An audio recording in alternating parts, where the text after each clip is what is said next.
पास है, 5 दिन के अंदर ही अंदर खुद मुस्ताफी हो जाए।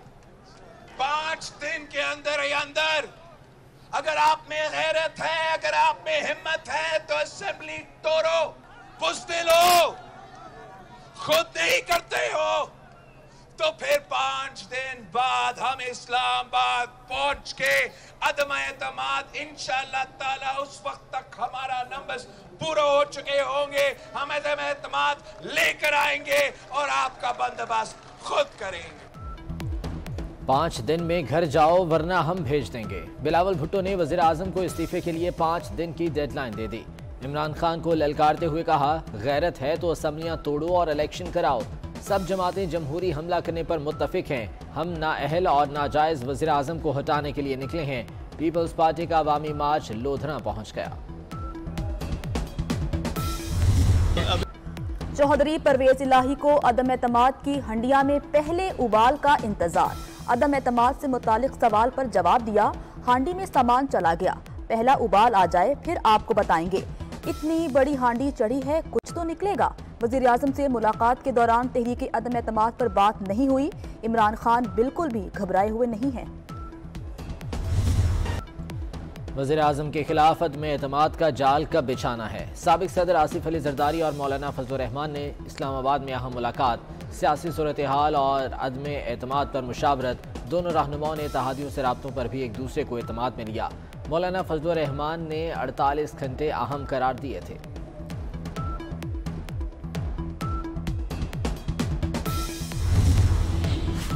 अपोजिशन की तहरीक अदम एतमाद का प्रेशर। वज़ीर आज़म के काफिले की क़यादत से मुसलसल राबते। इमरान खान की विफाकी वज़ीर मोनस इलाही से 1-on-1 मुलाकात। मौजूदा सियासी सूरत हाल और काफिले के इत्तिहाद पर गुफ्तगू। वज़ीर आज़म ने मंगल की शाम लाहौर में चौधरी बरादरान से मुलाकात की थी।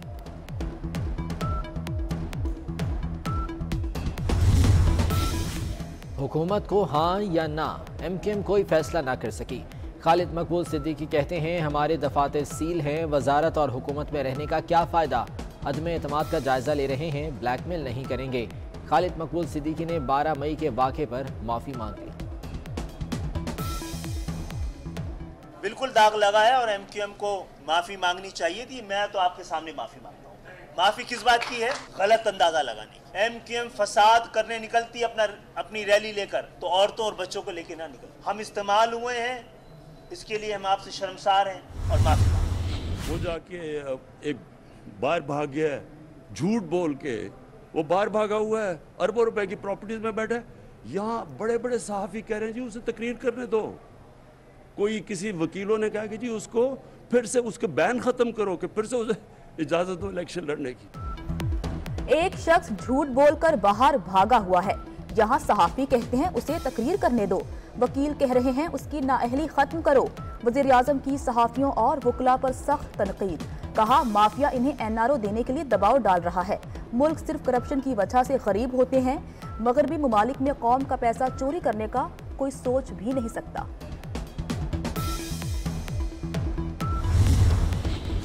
भारत की पाकिस्तान में दरअंदाजी की कोशिश नाकाम। पाक बहरिया के आबदोज चिकन वॉरफेयर यूनिट की बड़ी कार्रवाई।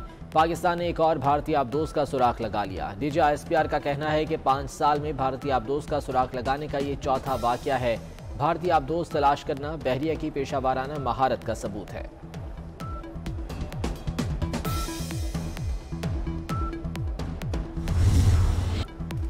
यूक्रेन पर रूसी फौज की यलगार। दारुल हुकूमत कीव में जोरदार धमाके।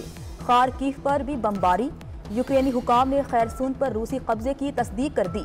लड़ाई में रूस के 500, यूक्रेन के 2870 फौजी मारे गए। यूक्रेन के 10 लाख से ज्यादा शहरियों की नकल मकानी। इंटरनेशनल क्रिमिनल कोर्ट में रूस के खिलाफ जंगी जराइम की तहकीकात शुरू। रूस और यूक्रेन के दरमियान मुज़ाकरात का दूसरा दौर जारी।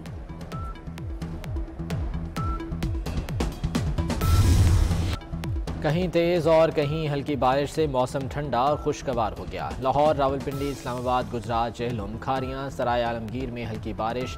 मरी में बर्फबारी के हसीन मनाजिर। मुजफ्फराबाद, वादी नीलम समेत आज़ाद कश्मीर के बेशतर इलाकों में बादल बरसे।